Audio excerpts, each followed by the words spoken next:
ప్రకృతి కరుణ కటాక్షాల మధ్య సౌకర్యాల లేమితో సహజ జీవనం గడిపే గిరిజనుల జీవన శైలి కొంత భిన్నంగా ఉంటుంది. ఆదిలాబాద్ జిల్లాలో సగానికి పైగా గిరిజన ప్రాంతాలే కావడం, వారికి అభివృద్ధి ఫలాలు అందకపోవడంతో అనాదిగా వస్తున్న ఉపాధి మార్గాలే ఆధారంగా కడుపు నింపుకునే సాంప్రదాయం కొనసాగుతున్నాయి.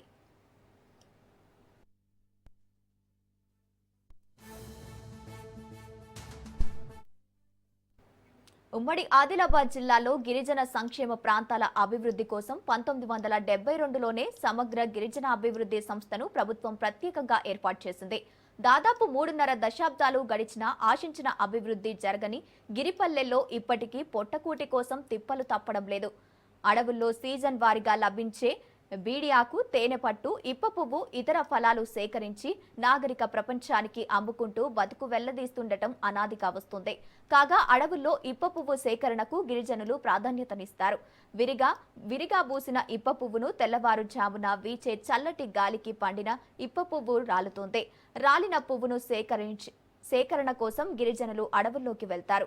రోజంతా సేకరించిన ఇప్ప పువ్వును ఆరబెట్టి వారం రోజుల తరువాత ఆరిన ఇప్ప పువ్వును కొనుగోలు కేంద్రాల్లో అమ్ముతారు.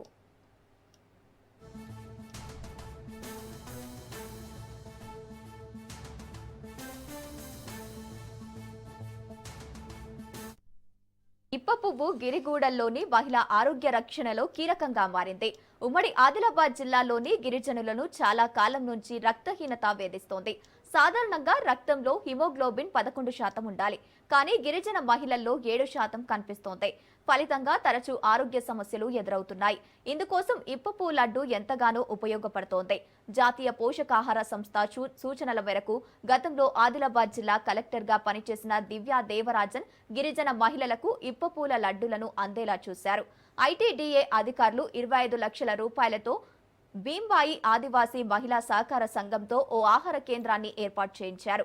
సంఘంలోని మహిళలకు లడ్డులతో పాటు ఇప్పపూలతో వివిధ ఆహార పదార్థాల తయారీలో శిక్షణ ఇప్పించారు.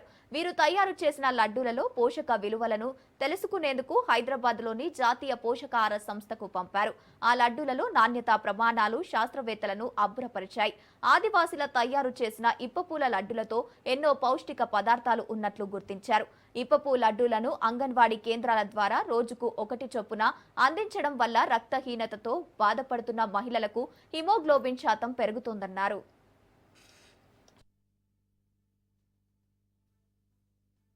నా పేరు మంగం లక్ష్మీబాయి, మత్తడిగూడ.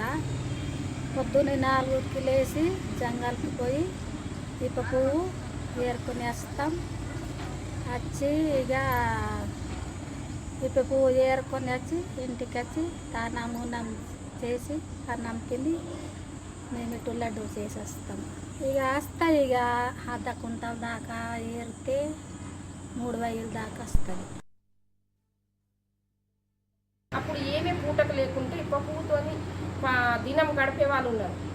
అప్పుడు మా వాళ్ళు కూడా మొగోళ్ళకు కూడా ఏమీ దొరకకుంటే ఒక ముద్ద కట్టుకొని పోయి అరక దున్నేవాళ్ళు. అట్లా చేసిన వాళ్ళే అప్పుడు ఇట్లా డజన్ కన్నా అప్పుడు ఏమి రక్తం పోతుండే.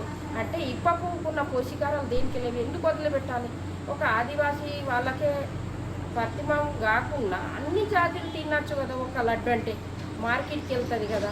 ఉసురుకాయకు లేనిది పోషకాహారాలు అన్నీ ఉన్నాయని దివ్యాదేవరాజు మేడం ఏం చేసింది, ఎన్ని నోటీసులు వాళ్ళు శ్రీనివాస్ సార్ని తెప్పించి అప్పుడు కరోనా టైము అప్పుడు దీన్ని 3,300 మీద మహిళల మీద, ప్రెగ్నెంట్ ఉమెన్ మీద పరిశోధన చేయడం జరిగింది.